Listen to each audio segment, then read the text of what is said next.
तदर्पणमार्जनं भवमहादावाग्निर्वापनं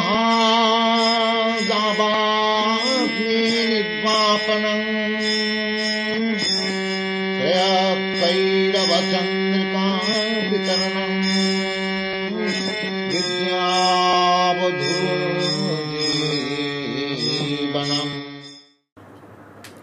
विद्यावधू जीवनम।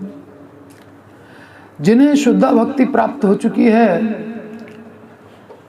उन्हें अपने शुद्ध स्वरूप की प्राप्ति कब होगी? इसका उत्तर दे रहे हैं चैतन्य महाप्रभु इस विद्यावधू जीवनम में। स्वरूप की प्राप्ति,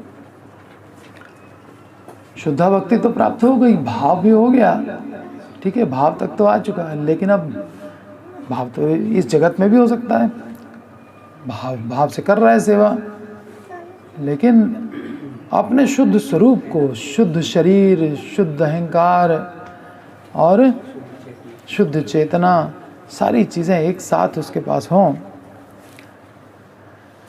तो ऐसे स्वरूप की प्राप्ति कब होगी? तो महाप्रभु कह रहे हैं विद्यावधू जीवनम। ये जो संकीर्तन है ये विद्या रूपी वधू का प्राण है।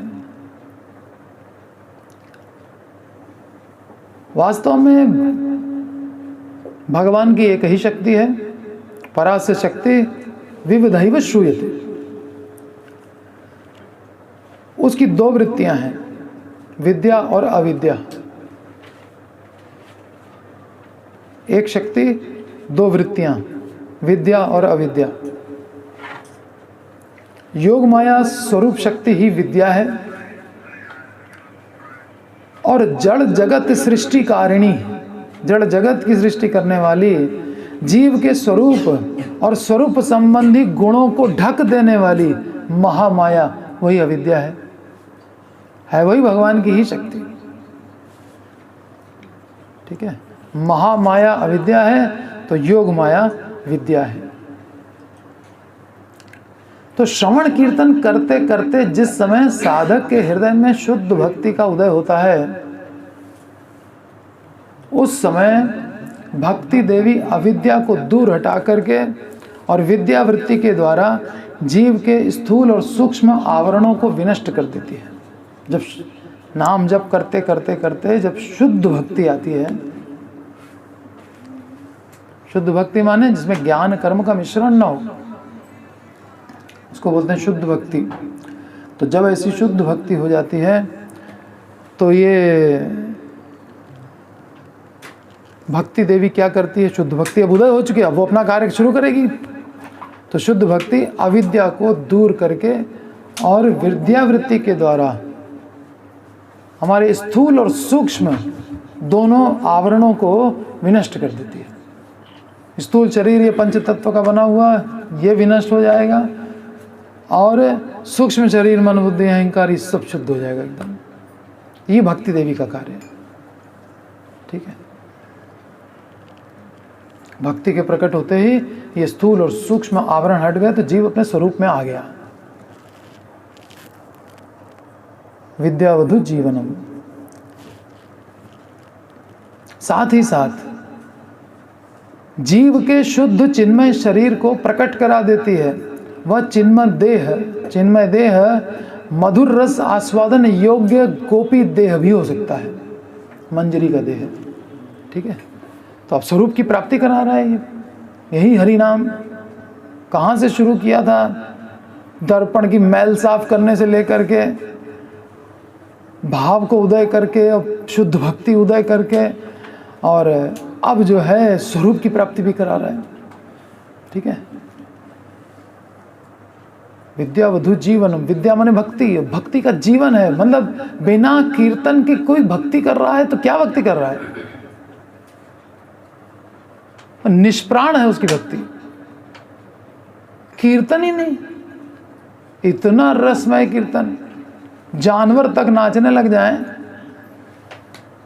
और इसको कोई भाव नहीं आ रहा है उस कीर्तन में। तो विद्यावधू का जीवन है, विद्या ने भक्ति। तो फिर ये आवरण नष्ट नहीं हो पाएंगे, स्वरूप में नहीं आ पाएगा संकीर्तन को अगर महत्व नहीं दिया तो। क्योंकि परम विजय, भगवान कह रहे हैं मैं भी कुछ नहीं कर पाऊंगा, ये नाम करेगा जो कुछ करेगा। परम विजय थे श्री कृष्ण संकीर्तन।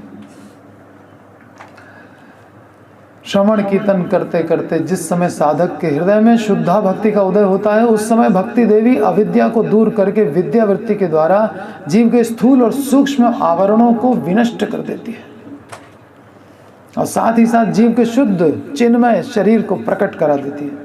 वह चिन्मय देह मधुर रस आस्वादन योग्य शुद्ध गोपी देह भी हो सकता है।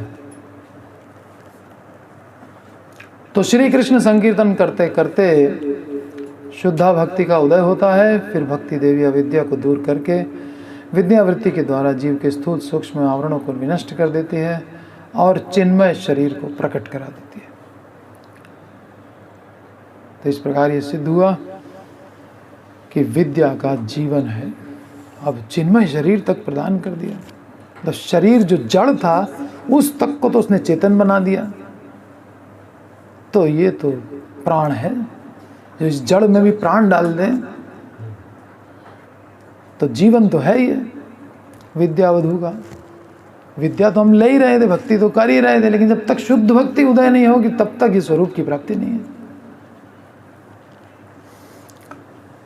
तो श्रवण कीर्तन करते करते अविद्या रूपी मल साफ हुआ, उसके बाद भव महादावक निर्वापणम हुआ, उसके बाद हृदय में भाव विकसित हुआ और फिर सेवा में लग गया जीव और फिर शुद्ध भक्ति प्रकट हुई और भक्ति देवी ने सूक्ष्म स्थूल आवरणों को समाप्त करके हमारे चिन्मय देह को प्रकट कर दिया। वो चिन्मय देह मंजरी देह तक हो सकती है।